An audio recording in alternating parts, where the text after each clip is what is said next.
Hello दोस्तों, स्वागत है आप सभी का एक बार फिर से आपके अपने चैनल एंटरटेनमेंट पर। आई होप आप सभी लोग स्वस्थ होंगे। तो दोस्तों, एट्थ पे कमीशन जैसे कि आप सभी लोग जानते हैं कि आने वाला है, लेकिन अभी तक उसमें क्या अपडेट आई है वो सारी चीज़ें हम लोग इस वीडियो में डिटेल में डिस्कस करेंगे। देखो, ऑफिशियल नोटिस है, कुछ भी एक्सपेक्टेड चीज़ें यहाँ पर नहीं है। यहाँ पर आप लोग देख पा रहे हैं, government of India ministry of finance से कुछ क्वेश्चन पूछे गए थे लोकसभा के अंदर, जो कि अनस्टार्ड क्वेश्चन थे। अनस्टार्ड क्वेश्चन आप सभी लोग जानते हैं, अनस्टार्ड क्या होते हैं, स्टार्ड क्या होते हैं, ये आप लोगों ने जीके में पढ़ाई है।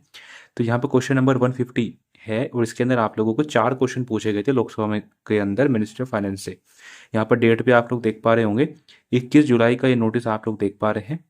अब यहाँ पर क्या क्वेश्चन आप लोगों से पूछे गए थे, तो यहाँ पर देखो आप लोग देख पा रहे होंगे, श्री टी आर बालू, श्री आनंद भदौरिया, इन्होंने क्या पूछा था, इन्होंने मिनिस्ट्री ऑफ फाइनेंस से पूछा था। फर्स्ट क्वेश्चन में आप लोग देख पा रहे होंगे, whether the setting of eight pay commission for central government employees has been notified which was announce in January 2025। ठीक है, कि जनवरी 2025 के अंदर अनाउंस कर दिया गया था कि ये क्या ये सेट अप हो चुका है ना, इस तरह की चीज़ें पूछी गई थी फर्स्ट क्वेश्चन में। सेकंड क्वेश्चन पूछा था कि अगर हो गया है या अगर नहीं हुआ है तो इसके कारण क्या है, क्योंकि 6 मंथ जो है इसको हो चुके हैं, इसको अनाउंस करे हुए, क्योंकि जनवरी में इसको अनाउंस करा गया था।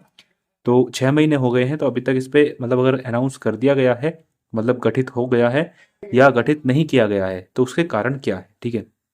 थर्ड क्वेश्चन में पूछा गया था, the time by which the chairperson and members of the eight CPC would be appointed along with the terms of the reference of the commission. ये चीज़ आप लोगों से पूछी गई थी कि कब से कब तक जो है मतलब चेयरपर्सन और ये जो मेंबर हैं एट पे कमीशन के कॉन्स्टिट्यूट किए जाएंगे।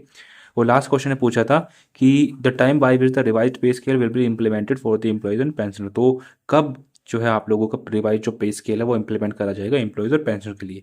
तो ये टोटल जो है 4 क्वेश्चन पूछे गए थे। तो इनका जो जवाब जो दिया है Shri Pankaj Chaudhary, ministry of finance, ministry of state ने जो दिया है, ए और बी यानी कि पहले और दूसरे क्वेश्चन का जो इन्होंने आंसर दिया है, इन्होंने ये कहा है कि जितने भी जो स्टेक होल्डर्स हैं, मेजर जो स्टेक होल्डर हैं, जिसके अंदर ministry of defence, ministry of home affairs और department of personal and training, इनसे जो है इनपुट मांगे जा रहे हैं, यानी कि मतलब एक तरीके से ये क्या इनके सजेशन एक तरीके से मांगे जा रहे हैं।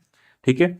सी क्वेश्चन का इन्होंने आंसर दिया है कि जो चेयरपर्सन और जो मेंबर है एट सीपीसी का would be appointed once the eight CPC is notified by the government. तो जैसे ही सारी चीज़ें कंप्लीट हो जाएंगी तो चेयरपर्सन जो मेंबर रहेगा उसको भी जो है नोटिफाइड कर दिया जाएगा, उसको भी जो है मतलब कुछ ना कुछ बना दिया जाएगा। डी का जो आंसर इन्होंने दिया है यहाँ पर, the implementation would be taken up once the government recommendations are made by the eight CPC and expected accepted accepted by the government. ठीक है। तो जैसे ही जो है ये जो मांगे हैं, जो सजेशंस हैं, जो ये इनपुट जो मेजर जो स्टेक होल्डर जो देंगे, अगर उनको गवर्नमेंट एक्सेप्ट कर लेती है तो उसके बाद तुरंत से जो है एट सीपीसी को जो है इम्प्लीमेंट कर दिया जाएगा। ठीक है। तो ये एक बहुत बड़ी अपडेट है आप सभी लोगों के लिए। और यही सारी चीज़ें यहाँ पर हिंदी में भी मेंशन है। ठीक है। क्या केंद्र सरकारी कर्मचारियों के लिए 8वें वेतन आयोग के गठन की जिसकी घोषणा इसमें की गई थी उसको अधिसूचित किया गया है। तो यही सारे क्वेश्चन हैं और यही इसके आंसर हैं। ठीक है। तो एट सीपीसी की बात करें, देखो जब भी ये आप लोगों को लागू होगा, मान लीजिए अगर 2026 में मिड तक लागू होता है, जून जुलाई के आसपास होता है, तो आप लोगों को जो सैलरी का जो रिविजन है वो आप लोगों को जनवरी से ही स्टार्ट देखने को मिलेगा। हालांकि थोड़ा लेट मिलेगा, लेकिन स्टार्टिंग से ही आप लोगों को देखने को मिलेगा। ऐसा नहीं है कि जुलाई में हुआ तो जुलाई से आप लोगों को ये सारी चीज़ देखने को मिलेंगी, स्टार्टिंग से ही जनवरी से ही आप लोगों को देखने को मिलेंगी, क्योंकि 10th हर 10 साल में ये रिवाइज होता है।